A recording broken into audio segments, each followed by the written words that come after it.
Bismillahirrahmanirrahim. Assalamualaikum warahmatullahi wabarakatuh.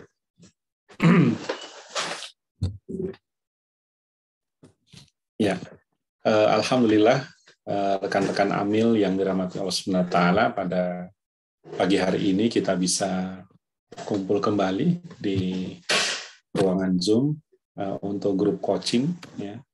Reminder kembali mengenai materi receive feedback atau menerima umpan balik. Kita harus terus memacu pemahaman kita bahwa kita hadir di program ini, performance coaching ini adalah untuk terus meningkatkan produktivitas kita. Maka apapun yang diberikan oleh saya gitu ya kepada rekan-rekan sekalian, ini pasti dengan tujuan untuk meningkatkan performansi, ya, terus meningkatkan kapabilitas dan juga kemampuan kita di dalam mengeksekusi berbagai target-target kinerja yang diberikan oleh atasan kita ataupun lembaga. Ya.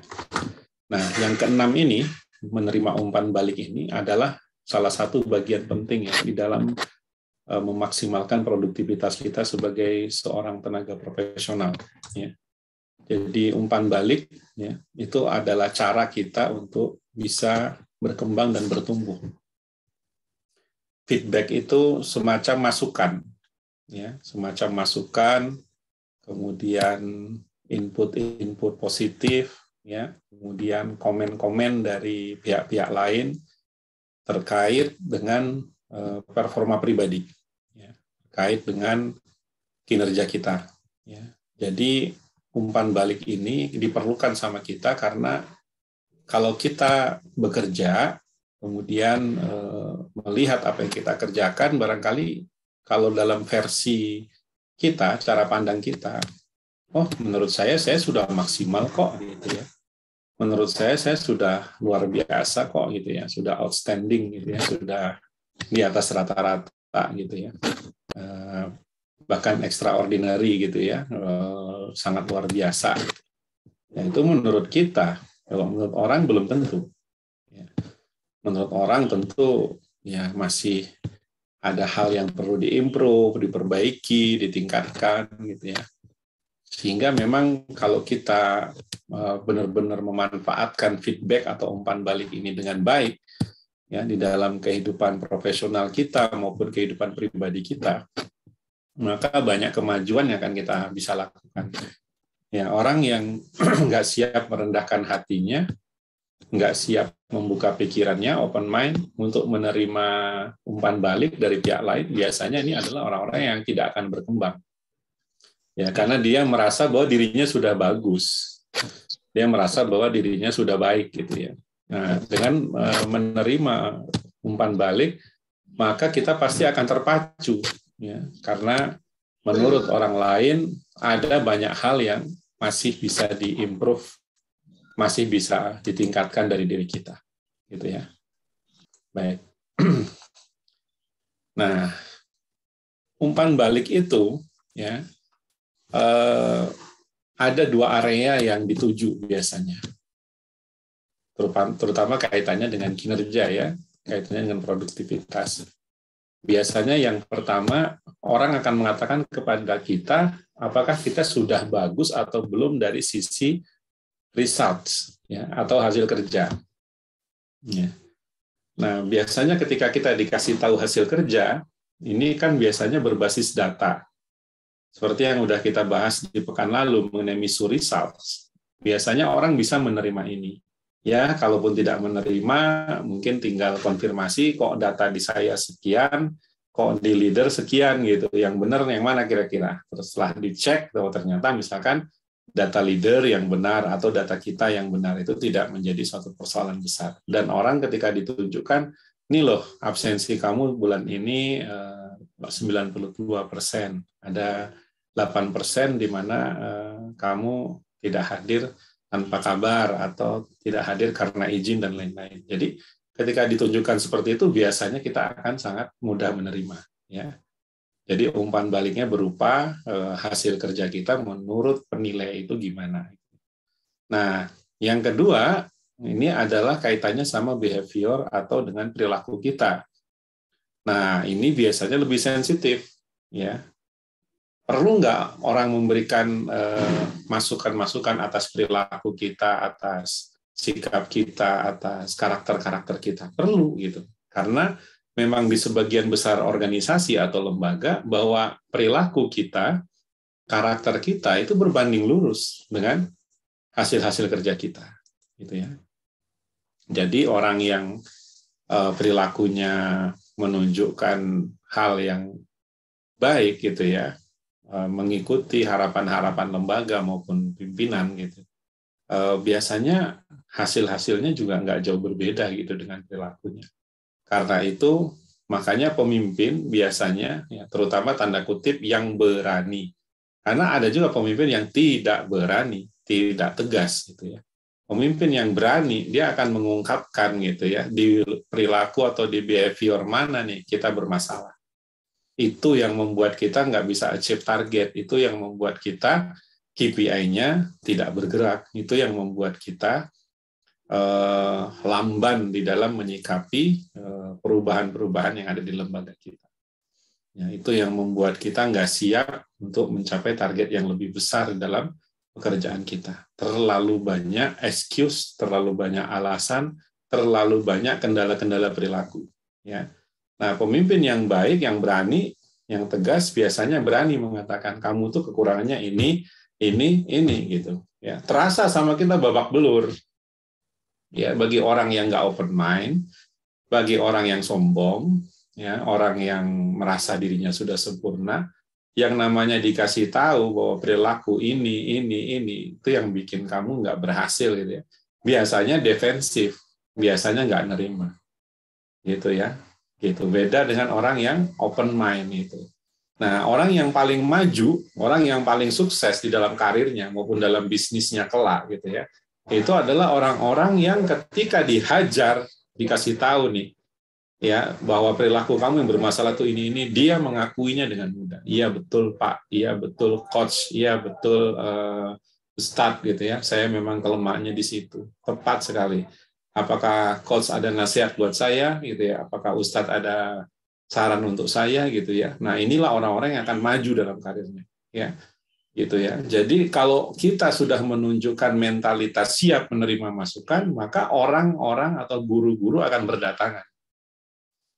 Ya, kalau dalam peribahasanya ketika murid-murid siap, maka guru-guru akan berdatangan, gitu ya. Ketika murid-muridnya nggak siap, murid-muridnya menjadi orang yang anti dengan pembelajaran, nggak mau dikritisi, nggak mau dikasih tahu, ya maka guru-guru juga tidak akan berdatangan, gitu ya.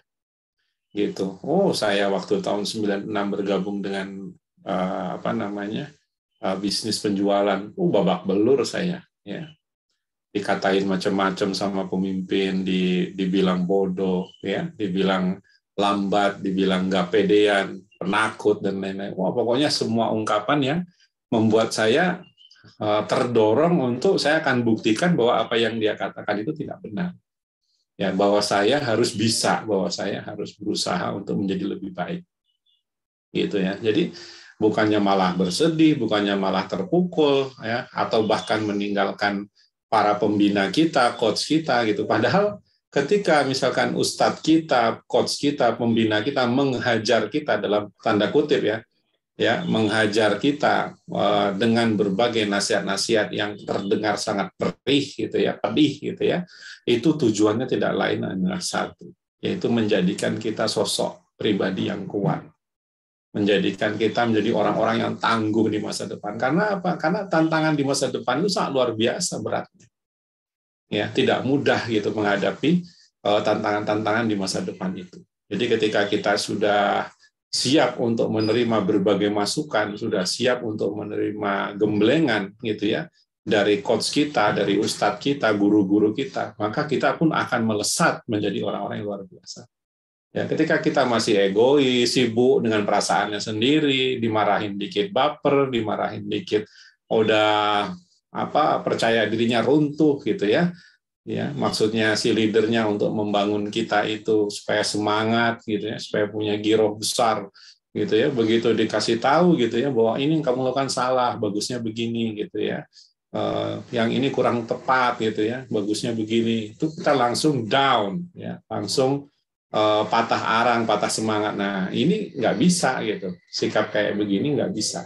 Maka dalam materi receive feedback ini saya mengajak kepada semua rekan-rekan yang hadir di sini di ruangan Zoom ini, ya, marilah kita benar-benar gitu menyiapkan mental kita, membuka hati kita, open mind, buka pikiran kita, rendahkan ego kita, siap gitu ya menerima berbagai masukan-masukan. Karena masukan-masukan itu bisa jadi ya menjadi obat bagi kita ya untuk terus memperbaiki diri ya, karena kita ini sebagai manusia jauh dari sempurna, apalagi berkaitan dengan kompetensi ya, hari demi hari, bulan demi bulan, tahun demi tahun kita terus gitu ya belajar, memperbaiki, berbuat salah gitu ya, kemudian mengakui kesalahan, kemudian perbaiki lagi gitu ya, kemudian berubah menjadi lebih baik gitu ya, kemudian ada lagi hal yang salah lagi, perbaiki lagi menjadi lebih baik lagi gitu ya, terus seperti itulah sampai benar-benar kita bisa dikatakan sebagai profesional yang kompeten gitu ya, profesional yang luar biasa ya, the outstanding performer gitu ya, itu yang kita harapkan gitu ya. Cuma di sini butuh mental gitu kan. Itulah makanya banyak statement mengatakan mengapa dari sekian banyak orang gitu ya hanya 10% orang saja yang bisa mencapai puncak keberhasilan baik di dalam karir maupun di dalam bisnisnya. Kenapa hanya 10% gitu? Kenapa nggak banyak gitu kan? Karena memang nggak semua orang kuat untuk menghadapi perjalanan ke puncak keberhasilan itu. Nah, banyak yang menyatakan sudah saya begini sajalah gitu ya, memang beginilah saya gitu, nggak akan bisa berkembang lebih lanjut lagi. Padahal dilihat dari umur masih 25, 27, 30, masih jauh gitu. Ya, tapi bahasanya udah kayak orang umur 50, 60 gitu. Kalau orang 50, 60 kan ibaratnya mereka sudah seperti besi yang susah dibengkokkan gitu kan. Saya memang sudah begini, nggak mungkin saya berubah lagi. Tapi kalau orang masih muda, sudah ngomong kayak begitu, dinasehatin langsung baper, dinasehatin langsung sedih gitu ya, patah arang gitu, tidak mau mencoba lagi, tidak mau improve lagi, tidak mau meningkatkan lagi, ya repot gitu ya. Bagaimana kita mau maju gitu, kita nggak siap untuk disemangati, nggak siap untuk didorong menjadi lebih baik. Begitu rekan-rekannya. Baik, kemudian yang berikutnya adalah apa yang dilakukan saat kita menerima umpan balik, siapkan buku catatan gitu ya. Ya, dan kemudian hadiri program umpan balik mingguan. Ya. Umpan balik ini bisa diberikan biasanya oleh leader dalam bentuk performance review atau dalam bentuk weekly coaching. Ya. Bentuknya bisa macam-macam, gitu ya. Dan kalau mereka tidak memberikan umpan balik, tagih, gitu ya, minta gitu. Ya, karena itulah cara untuk berkembang. Kalau misalkan leader kita sudah mulai kelihatan tampak sibuk dan meninggalkan kita, kayaknya dia nggak peduli dengan apapun yang kita kerjakan, itu pertanda gitu bahwa kinerja kita dalam bahaya, gitu ya. Kenapa? Karena bisa jadi ya apa yang kita lakukan itu salah. Ya, kemudian yang kedua bisa jadi kita segera berpuas diri, tidak mendapatkan suntikan-suntikan dorongan atau semangat dari pemimpin kita. Ya, karena sebagai profesional kita butuh umpan balik ini. Ya, dan umpan balik mingguan itu adalah sarana bagi kita untuk mendapatkan motivasi, masukan gitu ya, penguatan-penguatan gitu ya, memperbaiki hal-hal yang kurang gitu. Ya, jadi jangan sampai ketika pemimpin kita tidak memanggil kita untuk coaching ataupun untuk memberikan umpan balik mingguan, review kayak begitu. Terus kita asik ya minggu ini kita nggak dipanggil nih, alhamdulillah nih ya, malah seneng gitu. Udah gitu berlalu sebulan, 2 bulan, 3 bulan nggak dipanggil, kita hanya mendapatkan performance appraisal bulanan dikirim ke WA kita, email kita, udah gitu udah terima performance appraisal, nggak berespon lagi, nggak nanyain kenapa saya dinilai segini gitu. Terus bagaimana ini supaya saya bisa meningkat bulan depan, nggak nanyain sama sekali.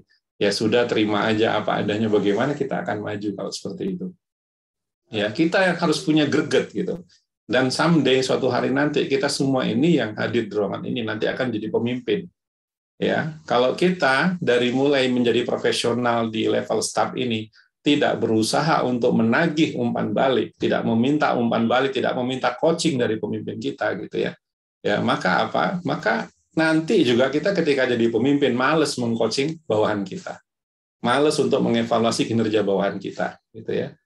Itu akan terus menjadi habit, akan terus menjadi kebiasaan. Jadi karena saya yakin sekali bahwa rekan-rekan yang hadir di ruangan Zoom ini adalah calon-calon pemimpin masa depan, ya, the leader of the future, gitu ya, future leader, gitu, ya. Maka mari kita bangun kebiasaan mendapatkan umpan balik itu dari sekarang, ya. Tagih aja, ya. Jangan sampai kita biarkan pemimpin kita lengah, jangan sampai kita biarkan pemimpin kita nggak peduli sama apa yang kita lakukan. Apalagi ketika kita sudah nyata-nyata ada kendala di dalam bekerja. Ya, dikasih target tinggi gitu ya, tapi ditinggalkan. Ya, dikasih target tinggi tapi diabaikan gitu. Kita dibiarkan untuk lepas sendiri gitu. Tidak ada bimbingan mingguan, tidak ada evaluasi mingguan gitu ya. Oh, ini nggak boleh nih. Ya, enak aja nih leader saya nih. Harusnya kita punya mental begitu. Gitu ya. Saya disuruh mencapai target tapi saya nggak bisa konsultasi, nggak bisa nanya, nggak bisa minta bantuannya kalau sulit gitu. Dia nggak mau bantuin saya ke lapangan kalau saya sulit. Oh, nggak bisa begitu. Ya, maka mari kita treatment juga leader kita, ya. Kita butuh untuk bekerja bersama untuk mencapai target bersama-sama. Tidak bisa mereka memberikan target lalu meninggalkan kita begitu saja, gitu ya. Karena tidak tercapainya target kita berarti kan tidak tercapainya target leader kita juga, gitu ya. Artinya mereka berkepentingan terhadap pencapaian target-target bersama ini, gitu. Ya, nggak boleh gitu mereka udah ngasih target dah aja. Sampai jumpa akhir bulan atau sampai jumpa 6 bulan lagi gitu ya, nggak bisa begitu. Ya, enak sekali kalau leader kita seperti itu. Ya, itu rekan-rekan sekalian. Kemudian apa yang kita lakukan dalam menyikapi umpan balik yang diberikan? Catat, buat action plan. Dari sekian banyak arahan-arahan atau obrolan diskusi yang kita lakukan dengan pemimpin kita, ya rumuskan menjadi 1-3 action plan yang konkret. Ya, untuk dilakukan dalam seminggu ke depan yang kira-kira itu akan meningkatkan kinerja kita. Ya, apa saran gitu ya, suggestion dari pemimpin kita terhadap problem-problem yang dihadapi sama kita dalam meningkatkan kinerja. Catat gitu ya, gitu. Jadi pemimpin yang memanggil anak buahnya untuk diberikan umpan balik, lalu melihat anak buahnya tidak membawa buku catatan, menurut saya ya harusnya suruh ambil buku catatannya atau mungkin ada gadget untuk mencatat apa-apa yang diarahkan gitu ya. Karena apa? Karena ketika kita sudah ngobrol ngalor ngidul 1 jam gitu, ya tidak ada yang mencatat sama sekali. Percayalah, setelah selesai bertemu dengan pemimpin maka kita ngeblank kembali. Apa tadi yang harus dilakukan? Gitu ya, apa tadi yang harus dilaksanakan, diimprove ya, saya kok lupa lagi ya, banyak banget tadi yang disampaikan oleh manajer saya atau disampaikan oleh direktur saya, apa ya gitu ya. Ya akhirnya apa? Akhirnya kita keluar dari ruangan itu ngeblank gitu ya, nggak tahu harus melakukan apa. Ya kemudian minggu depan begitu ditanya, gimana yang minggu lalu sudah kita rencanakan dilakukan belum? Yang mana ya Pak ya? Yang mana ya coach ya? Sudah. Ya akhirnya kita ya tidak memiliki perkembangan apa-apa dalam 1 minggu ke depan gitu ya. Jika kita tidak mencatat, ya, tidak memperhatikan hal-hal yang menjadi inti dari rencana tindakan yang akan dilakukan. Nah, inilah hal-hal yang penting yang harus kita lakukan di dalam meningkatkan kinerja kita. Ya, saya yakin rekan-rekan sekalian di sini siap untuk open mind, siap untuk membuka diri, membuka hati untuk menerima berbagai masukan-masukan konstruktif ya untuk meningkatkan kinerja kita. Karena hanya itulah caranya untuk berkembang di dalam karir kita gitu. Hanya itulah caranya untuk bisa mengakselerasi kapasitas kita ke depan. Ketika kita sudah mengagumi diri kita, wah saya sih udah oke lah gitu ya, saya sudah bagus lah gitu ya. Wah, kalau sudah seperti itu ya, maka ibaratnya kalau kita merasa matang, ya ibarat buah nih ya, kalau kita sudah merasa matang, maka kita akan menjadi busuk, gitu ya. Buah kan kalau udah matang lama-lama busuk, gitu ya. Nah, tapi kalau kita merasa mentah, kita merasa belum tahu apa-apa, kita merasa masih perlu belajar, maka kita akan matang, gitu ya. Lebih baik kita merasa mentah, gitu ya, merasa belum tahu banyak, merasa butuh banyak dorongan dan informasi gitu ya, daripada kita merasa sudah tahu ya, merasa sudah ketemu manajer paling begitu lagi, itu lagi yang diomongin, itu lagi. Dan memang kenapa itu lagi yang diomongin, itu lagi, memang kita nggak bergerak, nggak maju-maju. Ya, mentoknya di situ terus gitu kan. Makanya leader kita ngomonginnya KPI itu lagi, KPI itu lagi, kinerja indikator yang itu lagi, itu lagi. Kenapa? Orang kita nggak maju-maju gitu kan. Ya, nggak ada progres, nggak ada perkembangan gitu kan. Ya, kalau kita ada progres, tentu dia akan membahas yang lainnya gitu.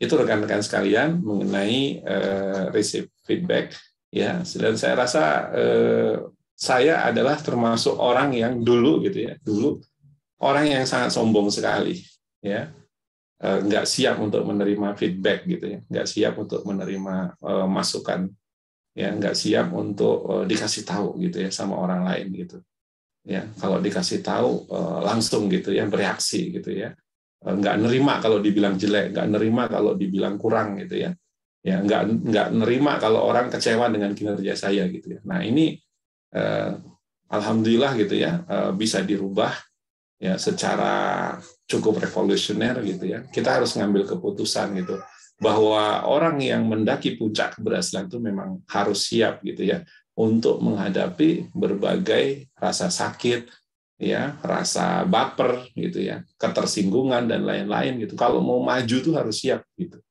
Ya, kalau mau maju harus siap gitu ya. Menangani industri tekstil yang keras ya, dengan orang-orang yang keras gitu ya. Di awal karir saya menjadi seorang coach itu banyak memberikan bekal kepada saya untuk siap menghadapi berbagai karakter orang-orang saat memberikan feedback kepada kita gitu ya. Ya, membuat kita lebih siap untuk menerima berbagai masukan-masukan yang kadang terdengar nyelekit gitu ya, nggak enak di hati seperti itu. Ya, tapi itulah cara kita untuk bertumbuh dan berkembang dalam kehidupan gitu ya. Ya, sama halnya ketika kita masih kecil, kita belajar melakukan banyak hal gitu ya. Belajar naik sepeda, belajar berenang gitu ya, bahkan belajar membaca buku waktu kita belum membaca. Ya, betapa orang tua kita ketika mengajari kita ada yang lembut, ada yang sabar, ada yang nggak sabar juga gitu. Ya, ada yang berkali-kali mengatakan ya, kamu kok gini aja nggak bisa sih gitu ya. Misalkan mengajarkan kompetensi matematika kepada kita. Kenapa sih nggak bisa gitu? Tapi kan alhamdulillah gitu, karena kita mau gitu ya belajar sama mereka, siap ya dengan hal-hal yang tidak enak yang terjadi di dalam pembelajaran itu, akhirnya kita menguasai berbagai kompetensi. Bisa berenang, bisa naik sepeda, ya bisa melakukan hal-hal yang ya kita tidak terbayang bisa melakukan hal seperti itu. Itu rekan-rekan dari saya. Terima kasih atas atensinya. Semoga apa yang saya sampaikan ini bisa membuka pikiran kita dan hati kita untuk lebih siap menerima masukan-masukan berharga dari orang-orang di sekeliling kita, dari leader kita, dari coach kita, dari pimpinan kita, dari lembaga, ataupun dari pihak-pihak eksternal organisasi lainnya yang insya Allah akan memberikan banyak inspirasi kepada kita ketika kita siap untuk membuka diri. Barakallahu fiikum. Wassalamualaikum warahmatullahi wabarakatuh.